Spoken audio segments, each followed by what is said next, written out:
That was a nice stretch. So I just saw Joker, the latest movie from director Todd Phillips, and I am incredibly mixed on it, unfortunately. My mother always tells me to smile and put on a happy face. So like I said, this is a movie from Todd Phillips, who is the director of some classic movies like Hangover Part 1, Hangover Part 2, Hangover Part 3, and Old School, and other movies in that sort of comedic vein. He is, I can't say a completely talented director. In fact, up until this point, I really did not see much in him at all. As far as his writing goes, as far as his directing goes, just none of it was that compelling to me. I don't think I've liked any of his movies, which may sound harsh, but I just haven't.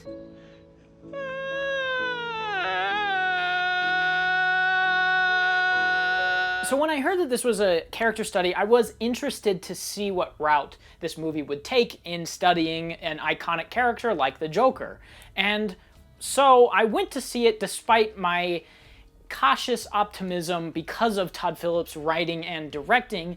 And while I can say that he definitely impresses in the directing front, I don't think he is that great of a writer. And that shines through here in some very negative ways. But before I get into that, I do want to discuss some things that I really liked about this movie. Like I said, I'm sort of mixed on it. There's a lot of things I like, and there's a lot that I really dislike. But this movie has an incredible look to it. This movie is shot very well. It has a great color palette. The blocking of scenes, the composition of scenes, the flow of some scenes, it just looks really nice. And the costume design, I love the look of the Joker when he actually becomes the Joker. The look, the technical prowess of this movie is very impressive, and especially the color palette, honestly. I loved the color of this movie. I think it's gorgeous in a lot of scenes. And the score and Joaquin Phoenix are all great. The performances are great, but the score particularly, I think, is my favorite part of this movie. The score is incredible.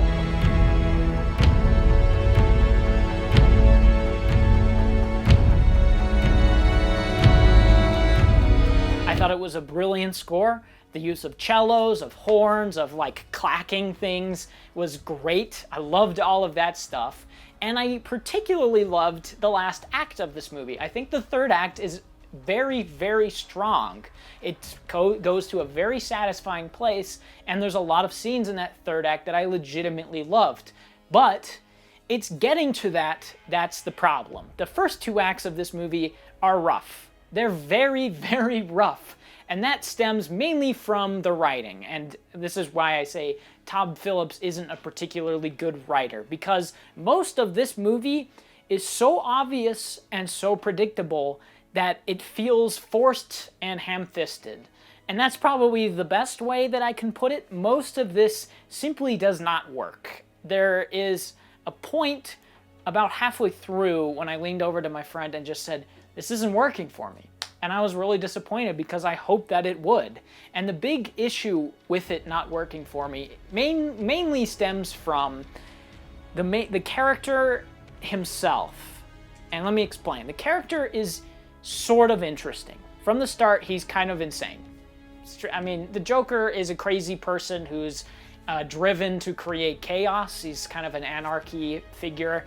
And so he starts a little crazy. He has a job as a clown. He goes to a therapist. He takes drugs. He has a dumpy apartment where he takes care of his old mom. And he has a journal where he scribbles a bunch of creepy stuff in. So it starts in a very obvious place, and then as it goes on, as you can imagine, each one of these pillars of his life falls apart. And it does so in incredibly obnoxious and obvious ways. And that was the most frustrating part. He has a therapist. Then the therapist's funding gets cut, so he doesn't have a therapist, so he doesn't have his medication. His elderly mom gets sick, so that kind of throws him through a loop. He has a girlfriend who turns out to not be his girlfriend, or real in his mind for that matter, which I'll explain more in a minute. And he has a job that he immediately loses. Within the first 30 minutes, all of these things come crashing down around him in an incredibly rushed and forced and predictable way. And from then on, the second act seems like it didn't know what to do next. Stop them!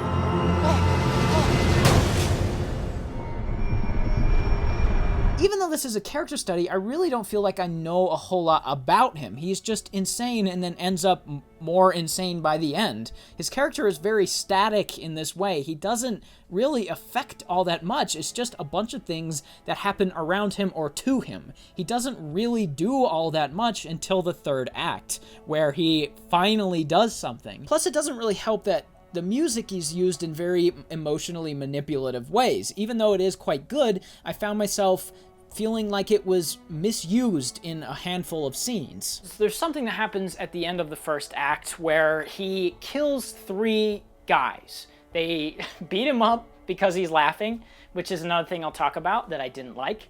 And he just murders them in cold blood on an empty subway in an empty train station, which is very convenient for him that nobody caught him in a overcrowded city that never sleeps. But I digress. So that happens in the first act. That happens in the first act, and that is one of the biggest problems for me about this movie, because that happens so early on to the point where I wasn't sure where else this character could go. I mean, there's a lot of comparisons to Taxi Driver, but that violence with the main character is withheld till like literally the last 10 minutes for a reason, because when you commit murder, there isn't much place you can go from there as an insane person. Murder is kind of the pinnacle of being insane. And they do that in the first 30 minutes. And so from then on, they obviously were like, hey, what now? So it's just becomes this meandering story where it doesn't feel like it's going anywhere. He just does things and then nothing becomes of what he does. Like his mom thinks that he's the son of Thomas Wayne, so he confronts him. That goes nowhere. Turns out he's not, and his mom's crazy, which is another thing I didn't really like, because it implies that she's crazy, which also made him crazy, but she is normal for most of the movie until suddenly she needed to be crazy. Like, she's a sort of normal elderly person with this obsession with Thomas Wayne. And then they say, no, she was crazy. And I was like, there wasn't much indication of that other than she just watches TV and talks about Thomas Wayne a lot. So I don't care for that. I think you could strip that completely out and it wouldn't change anything.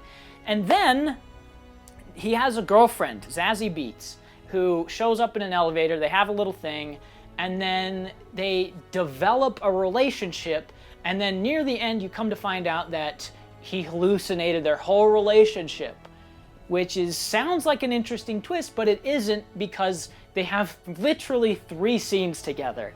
There isn't any time spent developing the relationship between the two to make you believe that it's actually happening. She shows up at his apartment, they chat, he's kind of weirdly charismatic, and immediately I was like, this is fake, because he's not charismatic, he's a weirdo.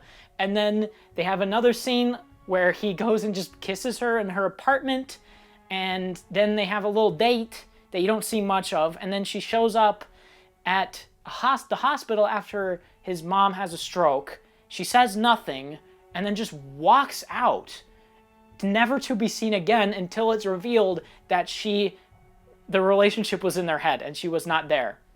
Which is not a satisfying twist, because you don't buy it from the start. If they had spent time into developing this fake relationship, then it would have been maybe surprising when they pulled the rug out from underneath you, but they don't. They spend less than 10 minutes of screen time showing that they have a connection. So you don't buy it when suddenly it didn't happen. Smile, though your heart is aching, smile, even though it's breaking. And this is one big issue I have with the movie, that he has hallucinations. And I think this is an incredibly cheap way of making this movie more interesting, I guess, is what they're trying to do. Because at any given point, sometimes you're not convinced of what's real or not. When he murders those 3 young kids, I kept waiting for it to cut back to him just being on the train watching those 3 harassing the girl again because it was all in his head. But turns out it wasn't, and then it becomes a major part of the story. So when you have a character who has hallucinations, and then you can't tell what's real and what's fake, then the movie becomes cheap, and anything that happens is undercut because you're not sure of if it's real or not.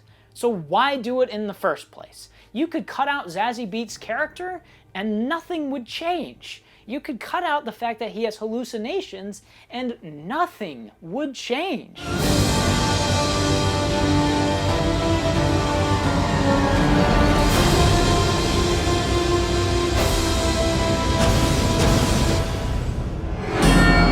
And that's really why I'm mixed on this movie. Like I said, it is very technically proficient. It looks great, the music's great, the sound design is great, the performances are great, it's shot really well, the color palette's nice. It's just that the story is so obvious and predictable and forced, and there's so much a part of it that doesn't even feel necessary. It feels like a lot of this story could be altogether cut out and it wouldn't change much. It feels like a lot of strange decisions that don't amount to much of anything. If they do amount to something, then it's really not that much. I mean, they say his mom's crazy, so where does it go from there? Nowhere. He just strangles her or suffocates her with a pillow because now you don't feel so bad for her because she's crazy? But wouldn't that scene have worked better if she was just a normal person and then he kills a normal person who is his mom? Wouldn't that have been a much more disturbing and effective scene? Instead of, oh, I'm killing my insane mom, so you don't really feel bad for her because she's crazy as me. There's so many weird decisions with this that feel like they detract more than they add. So in the end, I'll give this a solid 6. I don't know, like I love the third act too, so it makes me want to push it to a 7 because there is some legitimately satisfying things that happen, but it just feels like a case of too little too late. So that's that. Really disappointed. Make sure there's no spider on my bed because I'm paranoid.